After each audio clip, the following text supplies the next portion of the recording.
आज हम क्वथनांक उन्नयन का अध्ययन करेंगे। क्वथनांक उन्नयन जो होता है उसको अध्ययन करने से पहले हमको ये जानना ज़रूरी है कि ये क्वथनांक होता क्या चीज़ है।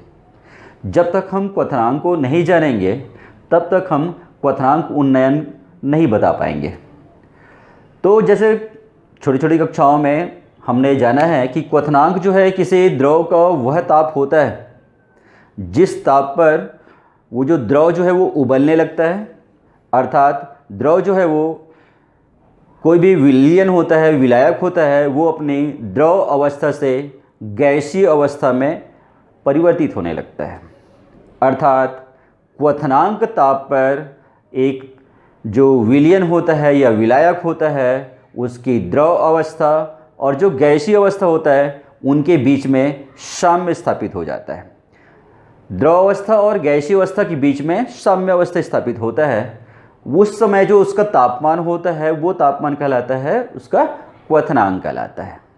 क्वथनांक अगर परिभाषा के हिसाब से देखा जाए तो क्वथनांक जो है किसी द्रव का वह अधिकतम ताप होता है जिस ताप पर उसके द्रव और वाष्प दोनों अवस्थाओं के बीच में साम्य अवस्था स्थापित हो जाता है, अर्थात द्रव जो है वो वाष्प में परिवर्तित होने लगता है। लेकिन यहाँ पर हमको जो क्वथनांक है उस क्वथनांक का ये परिभाषा ना करके हमको वाष्प दाब से संबंधित इसका परिभाषा देना है। तो वाष्प दाब के पद पर अगर हमको क्वथनांक अगर परिभाषा देखना हो तो हम कह सकते हैं कि किसी भी विलयन जो होता है उस विलयन का क्वथनांक वह अधिकतम ताप होता है, वह अधिकतम ताप होता है जिस ताप पर उसका वाष्प दाब वायुमंडलीय दाब के बराबर हो जाता है।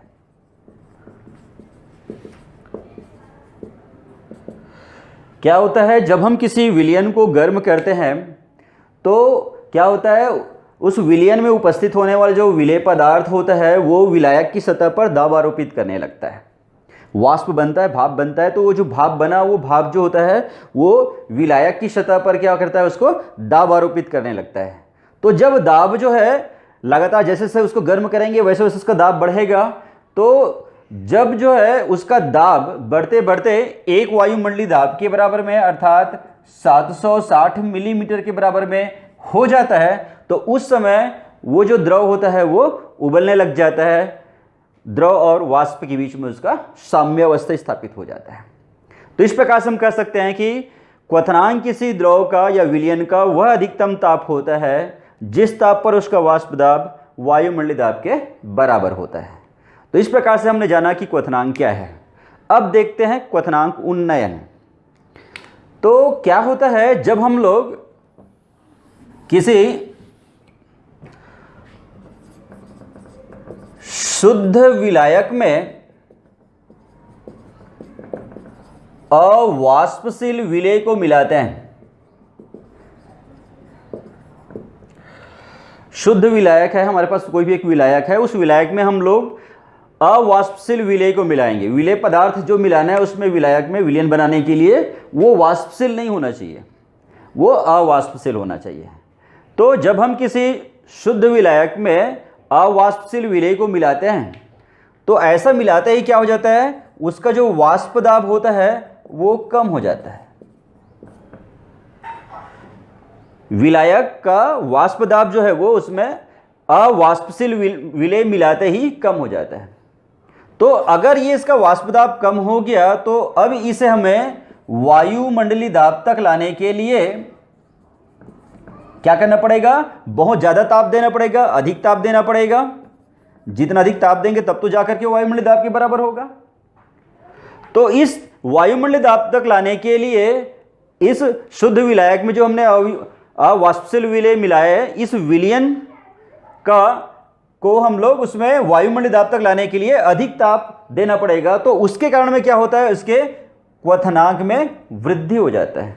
क्वथनांक में होने वाला यही वृद्धि क्वथनांक उन्नयन कहलाता है। एक बार फिर से देखें इसको। शुद्ध विलायक जो होता है उस शुद्ध विलायक का वाष्प दाब जो होता है हमेशा विलय मिलाने पर उसका क्या होता है, अवाष्पशील विलय मिलाने पर उसका वाष्प दाब में क्या जाती है, कमी हो जाती है। तो इस कमी को वायुमंडलीय दाब तक लाने के लिए हमको क्या करना पड़ेगा, अतिरिक्त ताप देना पड़ेगा उसको, और अधिक मात्रा में ताप देना पड़ेगा। जैसे जैसे ताप देंगे वैसे उसका वाष्प दाब बढ़ेगा। तो ये अधिक ताप देने की आवश्यकता होती है, उसके कारण में उसका क्वथनांक में क्या हो जाती है, वृद्धि हो जाती है। क्वथनांक में होने वाली यही वृद्धि उसका क्वथनांक उन्नयन कहलाता है, जिसको हम लोग डेल टीबी से प्रदर्शित करते हैं।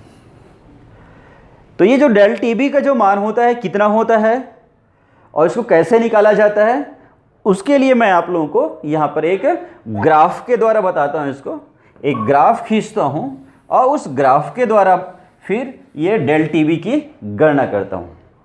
तो यहाँ पे जो मैं ग्राफ खींच रहा हूँ, ये वाष्प दाब और ताप के बीच में खींच रहा हूँ। एक्स अक्ष से मैं ताप को प्रदर्शित कर रहा हूँ उसको T, और वाई एक्सिस जो है उसको मैं वाष्प दाब से प्रदर्शित कर दे रहा है। वाष्प दाब है ये P। ये एक वायुमंडलीय वाष्प दाब, यहाँ से यहाँ तक का जो वाष्प दाब है वो एक वायुमंडलीय दाब है 1 atm। अब ये ग्राफ खींचते हैं, तो सबसे पहले हम ये ग्राफ खींचे, ये A B C D, ये जो ग्राफ है ये विलायक का ग्राफ है, और ये नीचे वाला जो है वो विलयन का ग्राफ है। इस बिंदु को ले लेता हूँ P और ये बिंदु ले लेता हूँ Q। P बिंदु का ये जो ताप है, संगत ताप है, इसको ले लेता हूँ मैं T0B, यहाँ से यहाँ तक का ताप, और Q का संगत ताप ले लेता हूँ मैं यहाँ से यहाँ तक का जो ताप है उसको TB ले लेता हूँ। विलायक जो है, उस विलायक का जो ताप है वो T0B है और विलयन जो है उसका TB है। तो चलिए देखिए, ये मैं वाष्प दाब और ताप के बीच में ग्राफ खींचा हूँ क्वथनांक उन्नयन को समझाने के लिए। तो ये जो आपको जो ग्राफ दिख रहा है, इस ग्राफ से हम लोग 4 निष्कर्ष निकाल सकते हैं। चलिए देखिए कौन कौन से निष्कर्ष निकलता है इससे। पहला निष्कर्ष ये निकलता है इससे कि विलायक का जो वाष्प दाब होता है वो हमेशा विलयन के वाष्प दाब से अधिक होता है। कोई भी ताप पर, आप ताप कम लीजिए अधिक लीजिए, प्रत्येक ताप पर जो विलायक होता है उस विलायक का वाष्प दाब हमेशा विलयन के वाष्प दाब से अधिक होता है। कैसे, एक एग्जांपल लेके देखते हैं। मान के चलिए मैंने ताप यहीं पे, ये यहाँ पे ले लिया ताप, इतना ताप लिया मैंने।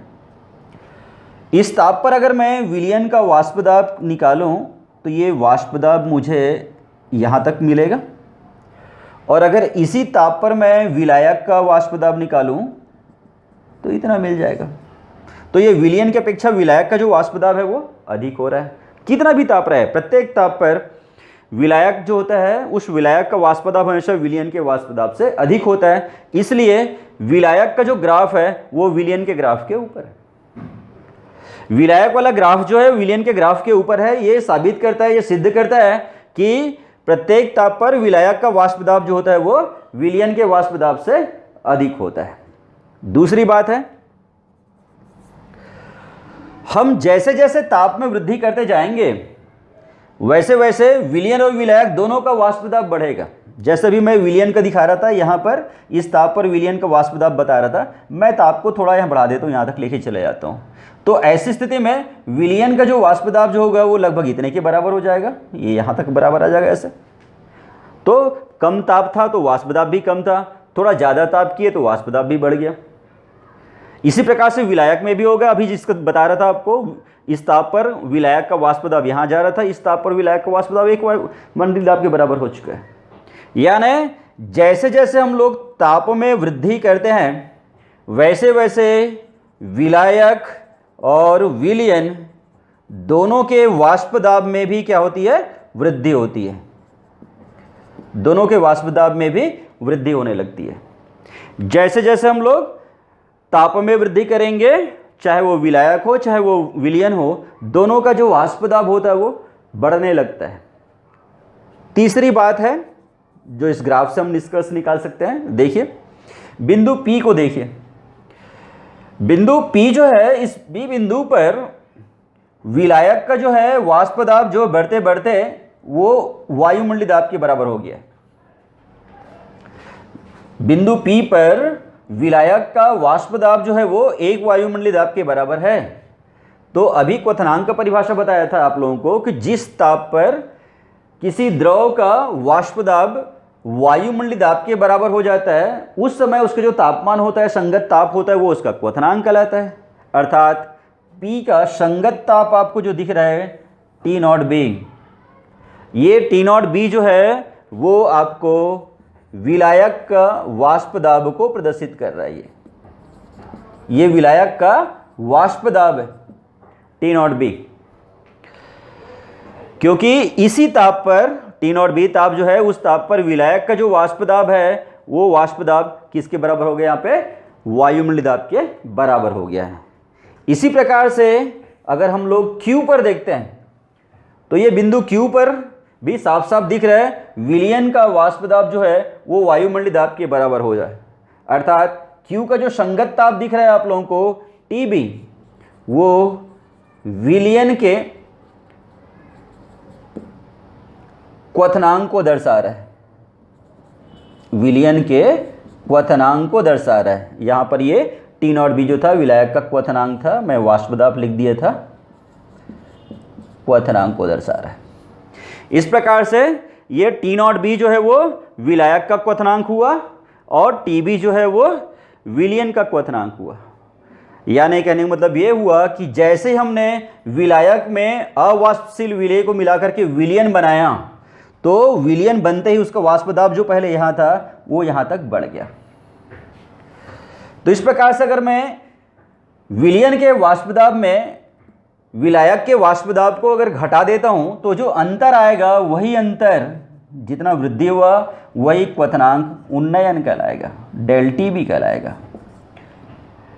इस प्रकार यहाँ मैं T0B और TB को जोड़ देता हूँ, ΔTB को जोड़ देता हूँ, तो ये दूरी और ये दूरी को जोड़ूंगा तो ये दूरी जो है वो TB के इक्वल हो जाएगा। तो यहाँ पक्षांतर कर देता हूँ, T0B को इधर पक्षांतर कर देता हूँ, तो इस प्रकार से ΔTB का जो मान होगा वो TB माइनस T0B के इक्वल होगा। तो इस प्रकार से हम लोग क्वथनांक उन्नयन की गणना करते हैं। क्वथनांक उन्नयन करने के लिए क्या क्या किया हमने, विलयन का जो क्वथनांक होता है उसमें से विलायक के क्वथनांक का अंतर कर दिया। तो इस प्रकार से ये क्वथनांक उन्नयन हुआ।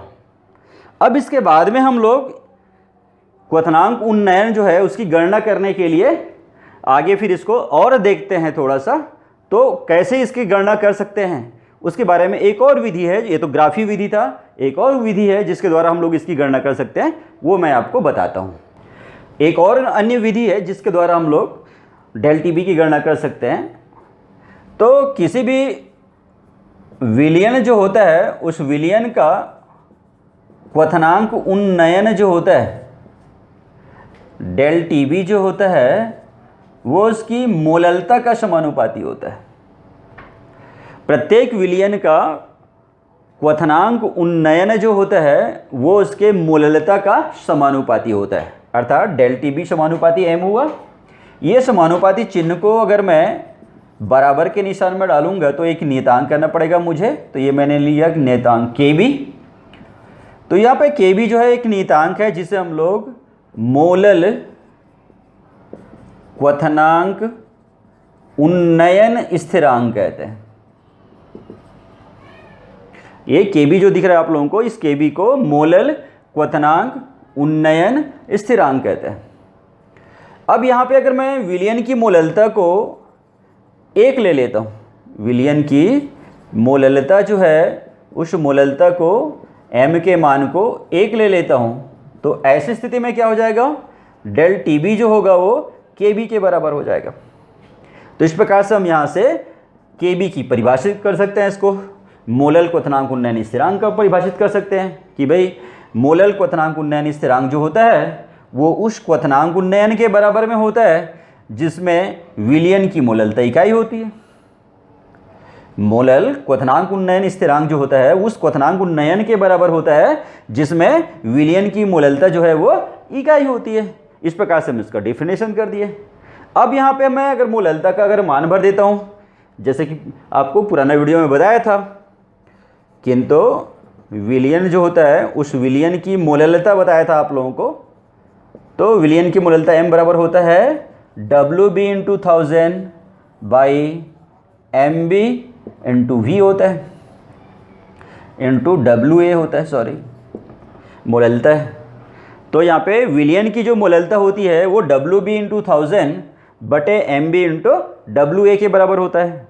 WB जो है वो विलेय का द्रव्यमान है, WA विलायक का द्रव्यमान है, और MB जो है वो विलेय जो होता है उस विलेय का आणविक द्रव्यमान है। इस हिसाब से इस मान को यहाँ रखें तो डेल TB बराबर हो जाएगा ये KB into WB into 1000 by MB into WA।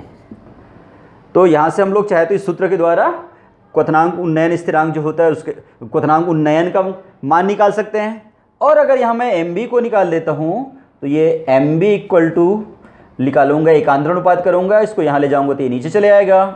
तो KB into WB into 1000 by del TB into WA।